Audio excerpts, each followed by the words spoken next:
conceito de responsabilidade para os jovens pode ser um desafio. Pensando nisso, o Observatório de Políticas Públicas para a Adolescência da UERJ desenvolveu o jogo Faz Teu Corre. Nele, os jogadores enfrentam desafios reais do dia a dia e tomam decisões para os seus personagens baseados nesse conceito.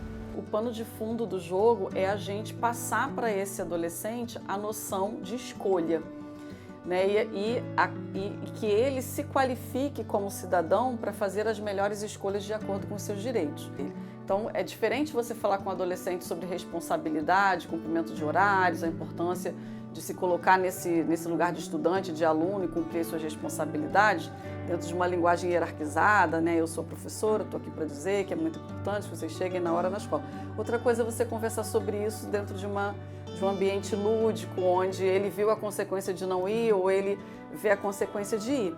E isso vai abrindo camadas para que a gente possa ir deixando o jogo cada vez mais complexo e trazendo também elementos mais complexos para o âmbito do jogo, sempre dentro desse circuito da escolha e de uma escolha qualificada a partir da sua noção, da noção desse adolescente sobre os seus direitos. O que o jogo mais ensina é as consequências das nossas ações. Tanto a procrastinação de deixar a tarefa para depois, quanto o que a gente transmite para os nossos familiares, para os nossos irmãos e que as palavras magoam muito. Então a gente está tentando também tratar de assuntos que são delicados, né? De repente um padrasto que é agressor, né? A gente sabe que isso é difícil porque é um ambiente da casa, é um ambiente da intimidade, mas de uma maneira lúdica, engraçada, divertida. E isso começa desde a hora que ele monta ali o avatar dele, que ele pode colocar roupa do futebol, ele pode colocar roupa da escola, ele pode montar o menino, menina, menine, ele fica muito à vontade nesse sentido. E eu acho que aí ele dá voz a esse personagem, dá vida a esse personagem, cria também uma possibilidade dele ter um olhar de perspectiva sobre si. Então são processos que estão por dentro da riqueza dessa ferramenta que uma palestra não consegue alcançar. Te falar, achei muito parecido com a minha casa. Às vezes a gente perde uma chave, perde um acessório, tem que acordar o irmão para levar para a escola. Eu achei muito parecido com a minha casa.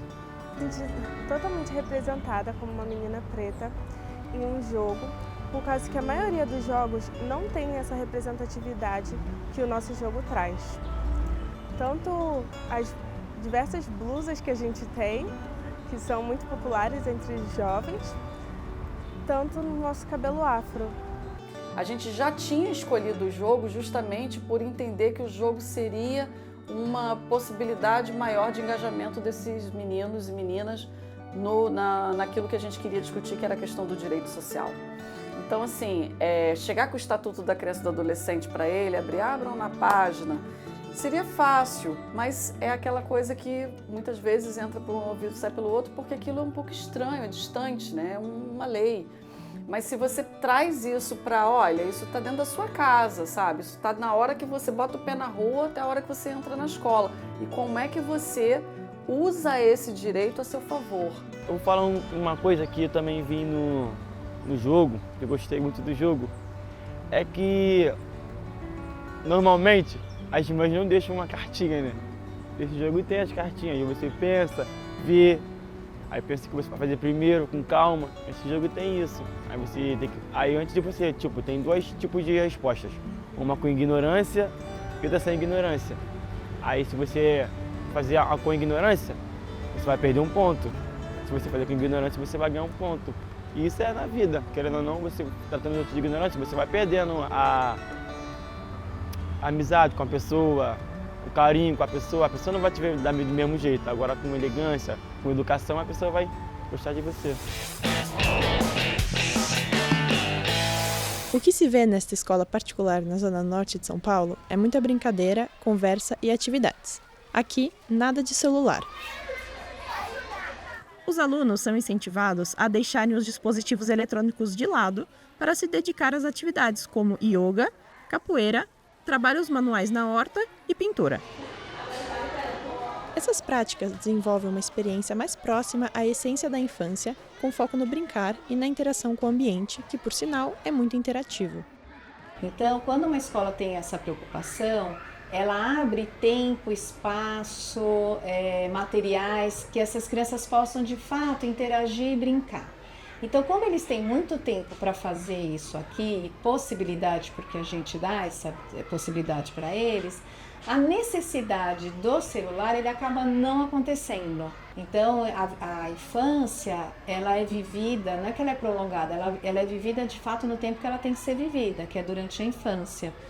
O celular, a tecnologia, ele é muito bom, sim, quando ele traz um recurso de pesquisa, às vezes a gente usa para buscar algo, para saber algo sobre o mundo. Hoje é uma facilidade muito grande que você tem de encontrar informações com o celular. Nos últimos anos, os dispositivos móveis têm ocupado grande espaço na vida dos jovens e adolescentes, gerando grandes dependências. Desde muito cedo, eles estão expostos a esse universo e têm gerado sentimentos de ansiedade, depressão e dificuldade na aprendizagem e no bem-estar, tanto nas escolas quanto em casa. Tanto que a Associação Brasileira de Escolas Particulares, a ABEPAR, trouxe o tema para o debate. A ABEPAR convidou o Movimento Desconecta para fazer uma apresentação para as escolas associadas. O Movimento Desconecta, ele é um movimento que nasceu da iniciativa de 3 mães de uma escola particular em São Paulo e que tem e que buscam algo muito simples. Elas querem um acordo coletivo na sociedade para postergar até os 14 anos dar o celular para os seus filhos, né? E até os 16 anos o uso das mídias sociais. O tema avançou e virou um projeto. A Assembleia Legislativa de São Paulo aprovou em votação simbólica.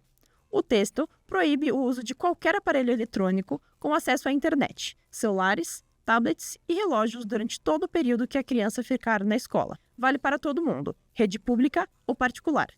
Tem que guardar de forma segura.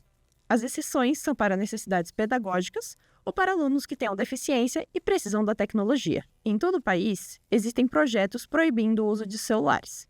Tanto que a Comissão de Educação da Câmara dos Deputados, em Brasília, já aprovou um projeto nacional com o mesmo conteúdo. Para esta coordenadora da pesquisa TIC Educação, o uso dos aparelhos eletrônicos é maior entre os alunos do ensino médio que no fundamental. Então, só para dar uma ideia, entre 2020 e 2023, a gente teve um aumento de 10% nas escolas que atendem crianças menores, né, dos anos iniciais do ensino fundamental, na quantidade de escolas que proíbem o uso do telefone celular.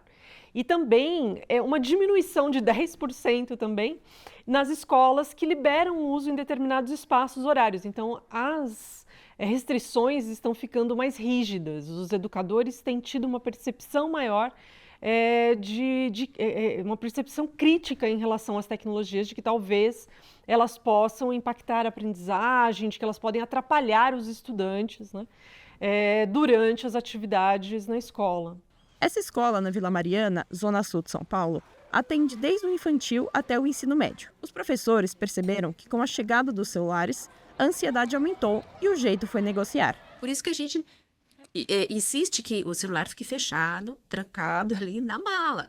Porque nós percebemos isso, que ele já queria pegar o celular. E às vezes ele fazia muito rapidamente uma atividade para pegar o celular.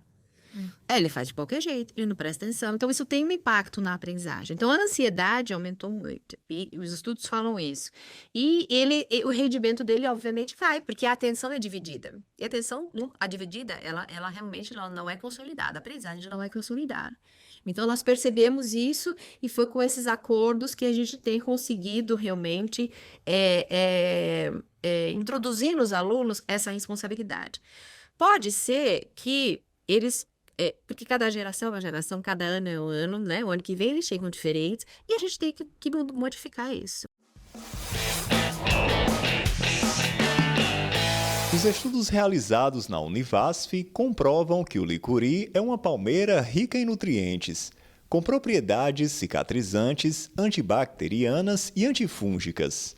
Para aproveitar esses benefícios, os pesquisadores desenvolveram 3 óleos obtidos da espécie, voltados para hidratar, nutrir e restaurar os cabelos. Um óleo exclusivo da nossa biodiversidade, não só da Bahia como do Brasil, para os brasileiros principalmente os nordestinos, reconhecerem a nossa riqueza como esse grande potencial. A produção começa com a coleta do óleo de licuri em comunidades rurais do semiárido.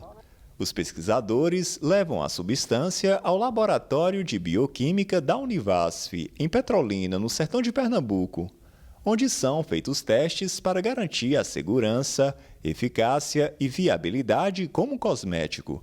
Em seguida, a matéria-prima é enviada a uma empresa terceirizada, responsável pela fabricação em larga escala. Nós mandamos a fórmula, assinamos um contrato de confidencialidade e eles mandaram o primeiro lote de produtos, no ano passado, e desde o ano passado esses produtos já estão sendo comercializados aqui na região. Estão disponíveis no mercado 600 unidades dos óleos naturais, organizados em 200 kits com os 3 produtos desenvolvidos.